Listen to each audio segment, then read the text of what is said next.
Então, acredito que esse seja o nosso quarto e último bloco.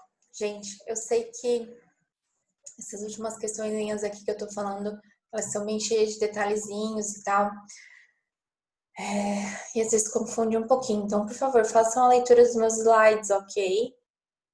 Voltem o vídeo para ouvir a minha voz falando, tá? Não simplesmente passem uma vez essa matéria. Ou leiam os slides ou ouçam novamente o que eu falei para vocês compreenderem o que é cada detalhezinho dessa questão da inelegibilidade, tá bom? Vai vir mais um motivo aqui de inelegibilidade relativa, porque é cheia de detalhes. Esse aqui é cheio de detalhes. Então, prestem muita atenção, tá?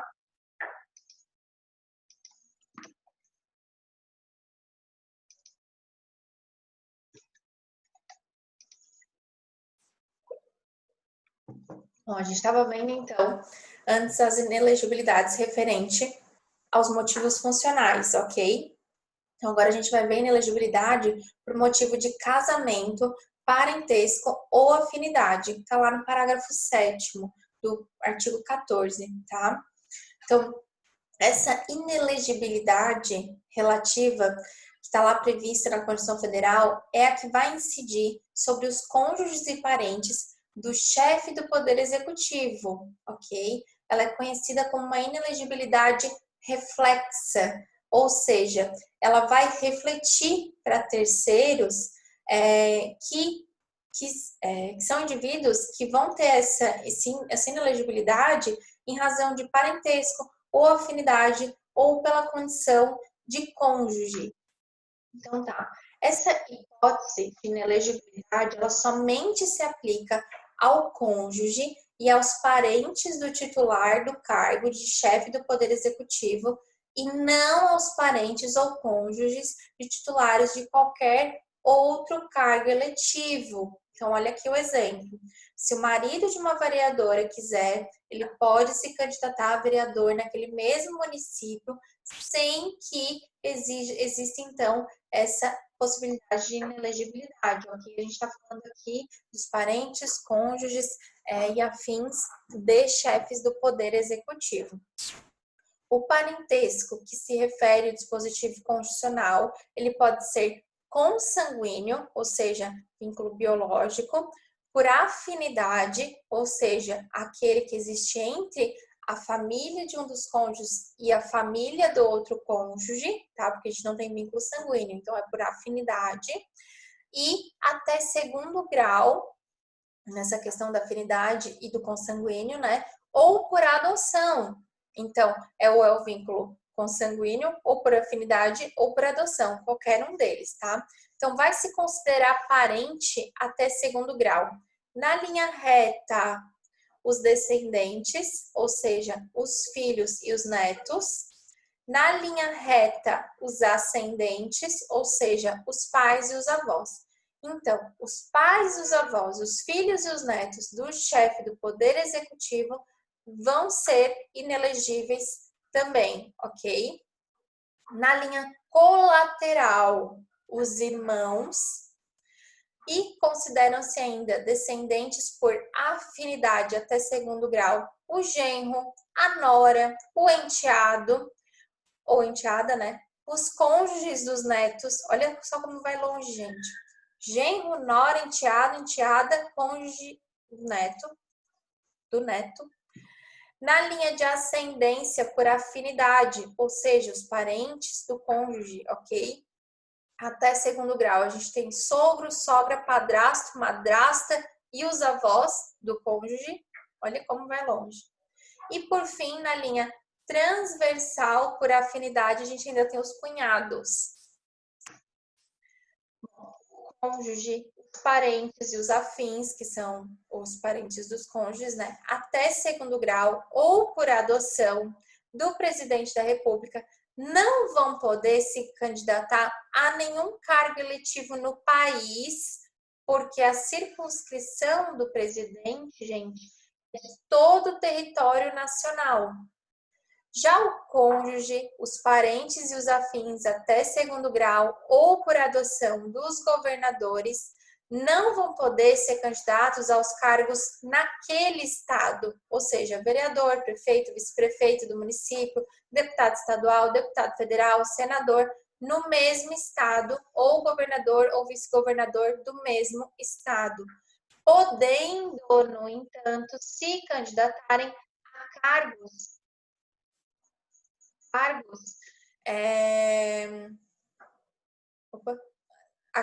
em outro estado ou mandato federal, ok? E por fim, o cônjuge, os parentes e afins de até segundo grau ou por adoção do prefeito não podem se candidatar a cargo de vereador, prefeito ou vice-prefeito no mesmo município. Então, em outros pode, tá? Professora, mas como então os filhos do Bolsonaro são deputados e governadores, etc. Calma, que lembra que eu falei para vocês que nada no direito é absoluto? Calma.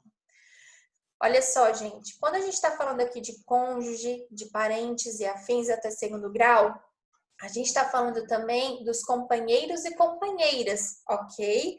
Porque a união estável é equiparada, ok? Então, a gente também analisa a mesma questão para os companheiros e para os parentes por afinidade dos companheiros, tá? Então, aqui também entra. Se houver a criação de um município novo, por desmembramento de outro, o cônjuge, os parentes ou afins até segundo grau não vão poder se candidatar à chefia do município recém-criado. Então, por exemplo, Sara, que desmembrou o Balneário Rincão, então, os parentes ali não poderiam se candidatar, do prefeito na época, não poderiam se candidatar para para se elegerem para aquele município, ok? Para aquele novo município. O que o STF diz? Na súmula vinculante número 18, determinou que a dissolução da sociedade, ou seja, do casamento, né, ou do vínculo conjugal no curso do mandato, não afasta a inelegibilidade. Ou seja, se eu me divorciei da pessoa enquanto ela era prefeita ou prefeito, não vai afastar essa inelegibilidade. Por morte, não vai se aplicar essa regra. Então, se a pessoa faleceu, né, eu posso, então, depois estar me elegendo, que não vai se aplicar essa ideia da inelegibilidade. Também não vai se aplicar essa regra da inelegibilidade se a separação de fato se consolidar antes do início do mandato eletivo pelo chefe do Poder Executivo, ainda que o divórcio seja posterior. Vamos entender isso? Então, assim, ó, eu sou casada com a pessoa X e a gente se separou de fato antes dela ser eleita para o cargo. O divórcio, de fato, né, o papel passado, ele só aconteceu quando ele já era prefeito, ok? Só que a separação de fato foi anterior à entrada dele. Então, nesse caso, se eu quiser me eleger, eu posso. O problema é se a separação de fato e o divórcio, tudo acontecer durante o mandato. Daí não dá, ok? Outra questão importante destacar que existe uma exceção constitucional à regra da inelegibilidade reflexa, disposta então na parte final do artigo 14, parágrafo 7º, nos seguintes termos: salvo se já for titular de cargo eletivo e candidato à reeleição. Isso significa que a referida inelegibilidade não vai se aplicar quando os cônjuges, os parentes e afins até segundo grau ou por adoção já possuírem mandato eletivo, caso em que estarão então autorizados a concorrer à reeleição, ainda que estejam dentro do território de circunscrição do chefe do executivo. Aqui está então a possibilidade dos filhos do Bolsonaro, ok?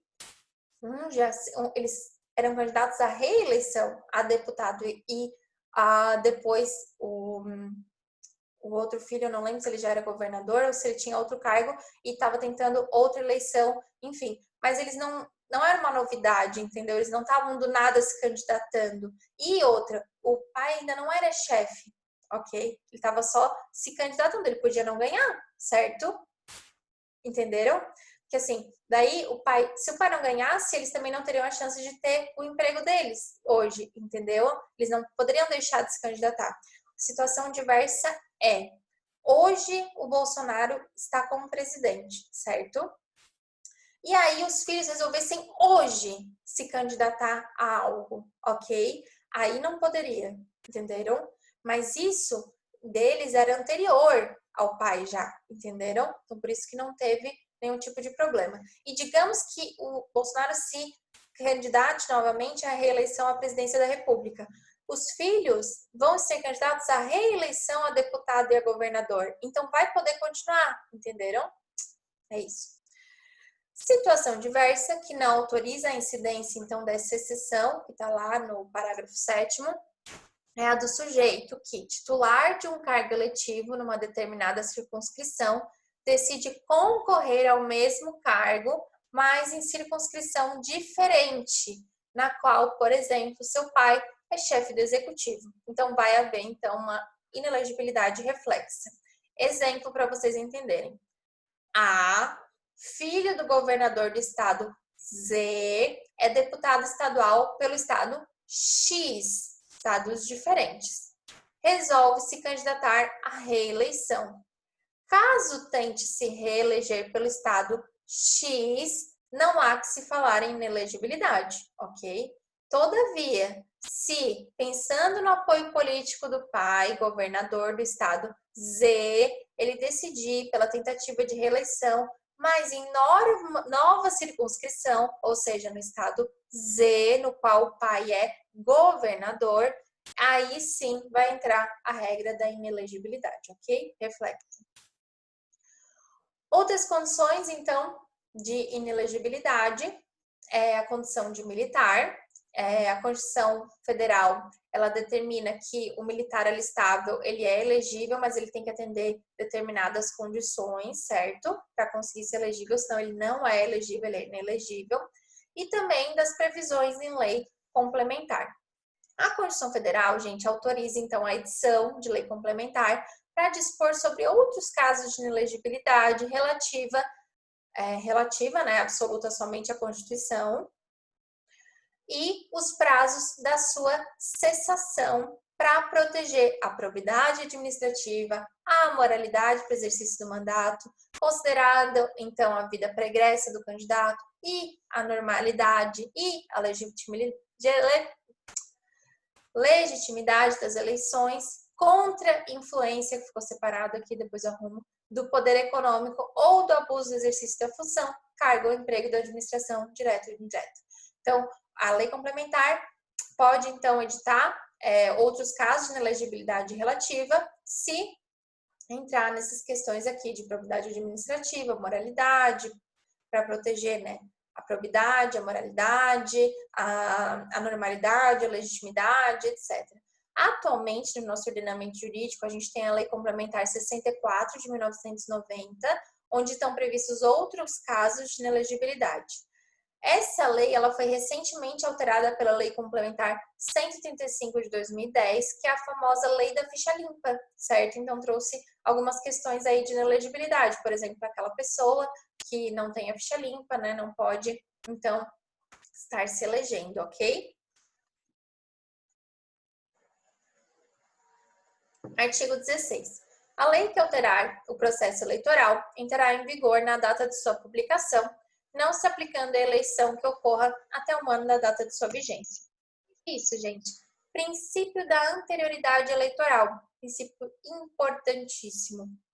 Então, visando preservar um valor que nos é muito caro no ordenamento jurídico, que é o da segurança jurídica, o artigo 16 consagra, então, o princípio da anterioridade eleitoral. Esse princípio, ele preceitua, esse artigo, esse princípio, que qualquer lei que alterar o processo eleitoral, apesar de entrar em vigor na data da sua publicação, ela só vai ser aplicada, gente, nas leis que ocorram após um ano da data da sua vigência. Entenderam? Então, as regras do jogo eleitoral, elas podem ser modificadas, mas elas só vão ser de fato alteradas no curso do processo eleitoral. Elas não vão ser de fato alteradas no curso do processo eleitoral. As regras daquele ali vão continuar como estava antes. Então, essas mudanças na legislação eleitoral, elas vão ter vigência na data da publicação, porém, a eficácia dessas modificações vai depender, então, do curso do tempo. Vai se contar um ano da vigência da norma para, então, ela poder ter eficácia, ok, gente? Essa é a regra do princípio da anterioridade eleitoral. E, por fim, para a gente encerrar a nossa matéria, vamos entender um pouquinho do capítulo 5º, que fala dos partidos políticos. O capítulo 5º, gente, ele só tem o artigo 17, ele é bem pequenininho. Outra parte da Constituição que vocês podem muito bem estar fazendo uma leitura, tá? Os partidos políticos, gente, eles vão, então, desempenhar um papel super relevante na democracia do nosso país. Eles são instrumentos que vão propiciar aos indivíduos a condição de se expressarem nos acontecimentos políticos nacionais e participarem com efetividade da vida política estatal. São indispensáveis, os partidos políticos são indispensáveis no regime representativo, porque é por meio deles que vai se organizar, então, a vontade popular na busca da realização de projetos comuns. Como não há mandato eletivo sem os partidos, a filiação partidária é um requisito imprescindível para a elegibilidade, vimos isso. Eles vão se afigurar como um relevante e fundamental canal para que os cidadãos, então, se aproximem do poder político e influenciem as decisões. Olha só, não tem como a gente exercer nosso direito ao voto direto se não existir o partido político, porque sem partido político não tem como ser elegível, ok? Não tem como a gente tentar ser eleito se não existir partido político para a gente se filiar, porque a gente precisa de um partido político para se filiar. Então, a gente precisa de partido político para ter candidato, tanto para se eleger quanto para votar. Então, é muito imprescindível para essa ideia da nossa democracia representativa. Por isso que tem um capítulo só para eles, ok? Então, qual é o conceito? Os partidos políticos são grupos políticos formados sob influência de convicções comuns, voltadas, então, para certos fins políticos que se esforçam para realizar. O Jelinek, lá das 4 funções, que trouxe esse conceito. Lá no artigo 1º da Lei 9.096 de 95, que fala o seguinte, que os partidos políticos são pessoas jurídicas de direito privado, ou seja, não são pessoas jurídicas de direito público, prestem atenção nisso, destina-se a assegurar no interesse do regime democrático a autenticidade do sistema representativo. Olha aí, através dos partidos políticos que a gente vai ter, então, o regime democrático representativo e defender os direitos fundamentais definidos na Constituição Federal. Muito importante. A lei, gente, 9.504 de 97 é a lei das eleições, que traz bastante questões também com relação aos partidos políticos. Bom, o artigo 17, então, está aqui para vocês darem uma analisada e fala, então, das regrinhas com relação aos partidos políticos. Quais são as regras constitucionais que estão previstas, então, no artigo 17 sobre os partidos políticos? A Constituição Federal traz, então, a liberdade da organização partidária, sendo livre, então, a criação, a fusão, a incorporação e a extinção dos partidos políticos, tá? Não se trata de uma liberdade partidária absoluta. Por quê? Os partidos políticos têm que seguir algumas regras para conseguirem se constituir, ok? Eles têm que resguardar, então, a soberania nacional, o regime democrático, o pluripartidarismo, os direitos fundamentais da pessoa humana e observar ainda alguns detalhes. Vamos ver? Caráter nacional, com representantes de todo o território do país. Isso vai acontecer. Isso evita que a Constituição, que ficou maiúscula, mas não é, que essa formação de partidos se dê em projetos regionais ou somente locais. Os partidos, eles têm que possuir programas políticos partidários e compromissos voltados para todo o território nacional. Então, os projetos que envolvam o país na sua totalidade, nossa, focalidade, tá horrível essa transcrição aqui. Eles têm que envolver o país na sua totalidade, não somente grupos locais, entenderam? Então, assim, por que existe, por exemplo, o partido no território nacional, o Partido dos Trabalhadores, o PT, o PSL, o PCdoB, certo? Então, assim, não existe só PT lá em São Paulo, não existe só PSL aqui em Santa Catarina, não existe só PCdoB lá no Amazonas, existe em todo o nível nacional. Tem candidato, tem pessoas filiadas em todo o território nacional, entendeu? Se tiver só em parte, não pode. Tem que ter filiado em todo o território nacional. Por quê? Todo o território do país tem que ter algum benefício. Todo o território do país tem que ter programa político e compromisso voltado, entendeu? Para todo o país. A gente não pode focar só numa área. Então, tem que envolver toda a totalidade do país e não somente pequenos grupos ou pequenos locais, ok? Então, por isso que a gente tem partidos políticos a nível nacional, entenderam? Não existe partido político a nível municipal, não existe partido político a nível estadual. A gente tem o partido político e a gente tem representantes em cada uma das esferas. Compreendido? Então, se vier a surgir um novo partido político, tem que tomar esse cuidado, eles vão ter que tomar esse cuidado. Outro requisito importante é a proibição de recebimento de recursos financeiros de entidade ou governo estrangeiro ou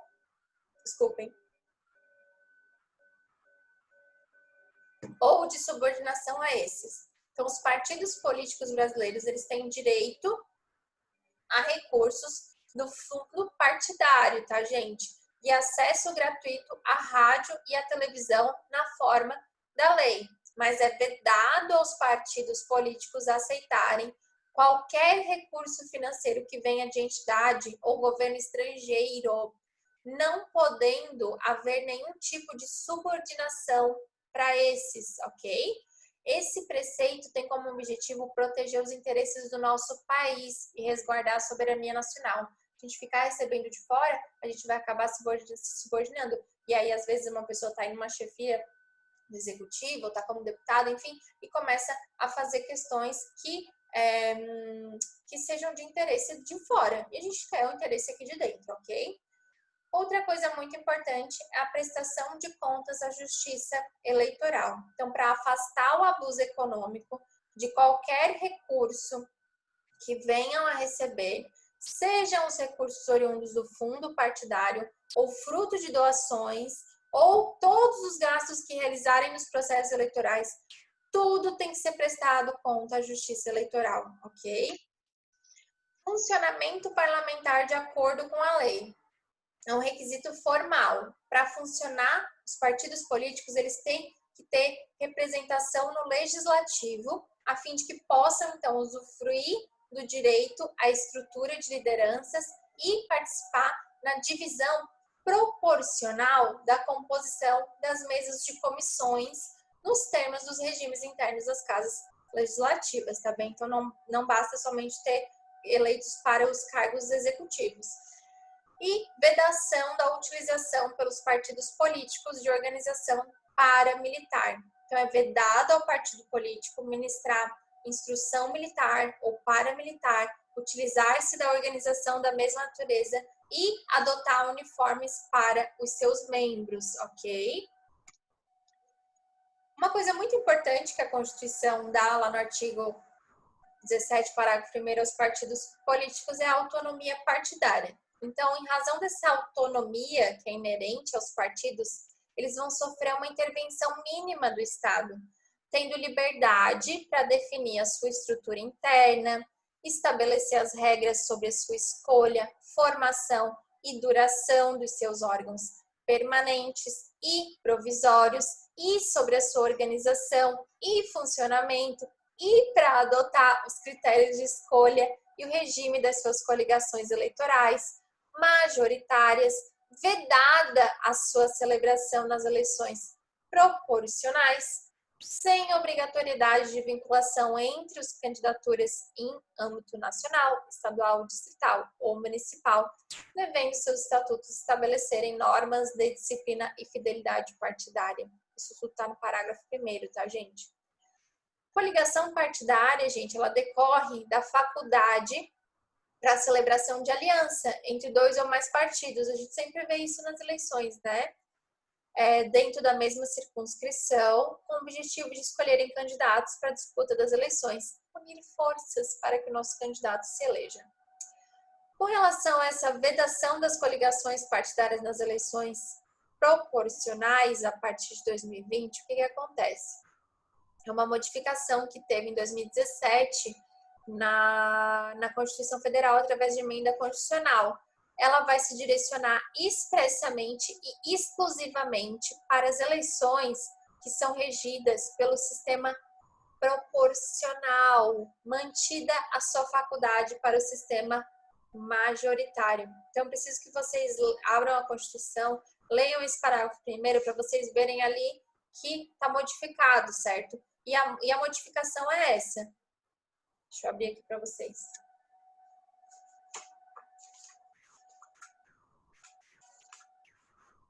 Artigo 17, a modificação é essa ali, ó, com relação a o regime de suas coligações eleitorais majoritárias vedada a sua celebração nas eleições proporcionais, ok?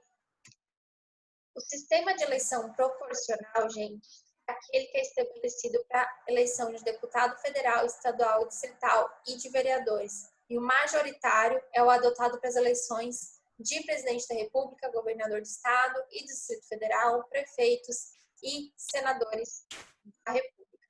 O sistema proporcional, nesse sistema proporcional, nem sempre o candidato mais votado vai levar a vaga. Vocês já devem ter visto isso, certo? Porque deverá ser observado, então, o quociente eleitoral e o quociente partidário. E o sistema majoritário, a vaga vai ficar com o mais votado. Então, trouxe ali uma regrinha constitucional com relação a quando que pode ser uma e quando que pode ser a outra, tá? A natureza jurídica dos partidos políticos é de direito privado, muito importante, não é porque é partido político que vai se eleger para cargo público que é de direito público, tá? É de direito privado, as regras são de direito privado. Então, se a regra é de direito privado, para a criação, ela tem que seguir as regras do direito privado, que é de lá se registrar no cartório de registro civil das pessoas jurídicas. Olha só, para a criação dos partidos políticos, é suficiente que eles façam os atos constitutivos e se registrem no cartório. Não precisa de autorização do poder público, ok? Porque é de direito privado, é uma associação de direito privado, tá? E após o registro no cartório, porque as pessoas jurídicas de direito privado têm esse requisito para ter personalidade jurídica, elas têm que estar registradas em cartório. O novo partido ele tem que registrar o seu estatuto lá no Tribunal Superior Eleitoral, lá no TSE, ok? Então, esses são os requisitos para a criação. Primeiro, fazer os seus atos constitutivos, se registrar no cartório e depois ir lá registrar o estatuto no TSE. Uma vez constituído lá no cartório e registrado lá no TSE, eles vão ter direito, então, aos recursos do fundo partidário e acesso ao rádio e à televisão gratuita, ok? Vocês já devem ter visto várias vezes, quando começa a campanha eleitoral, a primeira mensagem que aparece, esse horário é gratuito e etc. É por isso, porque é gratuito aos partidos políticos. Desde que preenchem, então, os requisitos que estão lá no artigo 90, na Emenda Constitucional 97 de 2017, que alterou, então, o parágrafo 3º da Constituição, no artigo 17. Os partidos políticos, eles vão ser beneficiados pela imunidade tributária, que está lá no artigo 150 da Constituição Federal, tá? E é isso, gente. São as minhas referências.